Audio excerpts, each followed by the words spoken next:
Hello everyone, আশা করি সবাই ভালো আছেন। সামাজিক যোগাযোগ মাধ্যমে নতুন করে আলোচনায় এসেছেন বাংলাদেশের তারকা ক্রিকেটার সাকিব আল হাসান।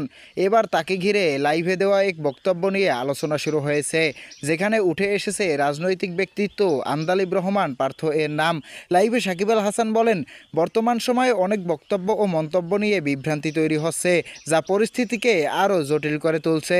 তিনি আরও বলেন, ভিন্নমত থাকতে পারে, কিন্তু সেটা প্রকাশের ক্ষেত্রে সংযম ও সম্মান বজায় রাখা খুবই জরুরি।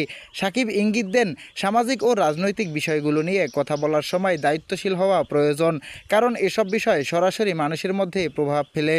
এই বক্তব্যের পর সামাজিক যোগাযোগ মাধ্যমে ব্যাপক আলোচনা শুরু হয়েছে।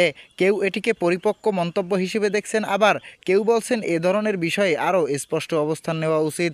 বিশ্লেষকদের মতে, জনপ্রিয় ব্যক্তিদের মন্তব্য দ্রুত ভাইরাল হয়, তাই প্রতিটি বক্তব্যই ভারসাম্য থাকা প্রয়োজন। সব মিলিয়ে এই ইস্যুতে সাকিব আল হাসানের মন্তব্য আবারও প্রমাণ করল সংবেদনশীল বিষয়ে সংযম ও দায়িত্বশীল থাকা কতটা গুরুত্বপূর্ণ। প্রিয় দর্শক, আন্দালিব রহমান পার্থকে নিয়ে সাকিবের এমন মন্তব্যের পর আপনার কি মতামত? কমেন্ট করে জানিয়ে দিন আমাদের কমেন্ট বক্সে।